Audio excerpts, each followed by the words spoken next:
Tout de suite, Ladies and gentlemen. les deux yeux de la tête. Les deux yeux de la tête.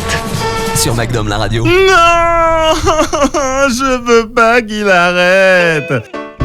Bruce Willis arrête sa carrière pour cause de maladie. On se souviendra évidemment de son personnage John McClane. Retour sur cette œuvre Piège de cristal devenue un objet de culture pop. Une fois n'est pas coutume, commençons par le méchant en un mot iconique. Alerte spoiler.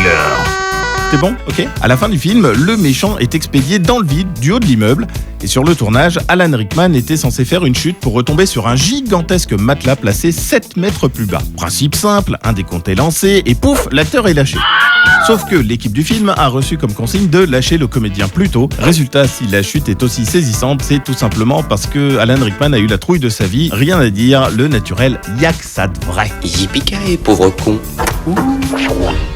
Tant qu'on parle des méchants, sachez que pratiquement aucun des acteurs engagés pour jouer des méchants allemands n'était en réalité allemand. En version originale, ils font d'ailleurs beaucoup d'erreurs en parlant la langue. On se prend pour Schumacher. D'ailleurs, Bruce Willis est peut-être plus allemand que la plupart puisqu'il est lui-même né en Allemagne de l'Ouest d'une mère allemande. Ça va, vous les Français, vous avez toujours une grande gueule comme ça. Accessoire indispensable au personnage, le Marcel. Le département costume avait 17 Marcel à disposition à différents stades de crasse. Enfin, Die Hard est un succès immédiat aux États-Unis et en France. C'est une catastrophe. Rien n'y fait, même pas la présence de Bruce Willis qui, de toute façon, à l'époque en France, est un parfait inconnu. Et alors que Rambo 3, considéré comme le pire de la saga, fait presque 2 millions d'entrées cette année-là, Die Hard en cumule péniblement 655 000. Retrouvez les deux yeux de la tête en podcast sur magnumlaradio.com.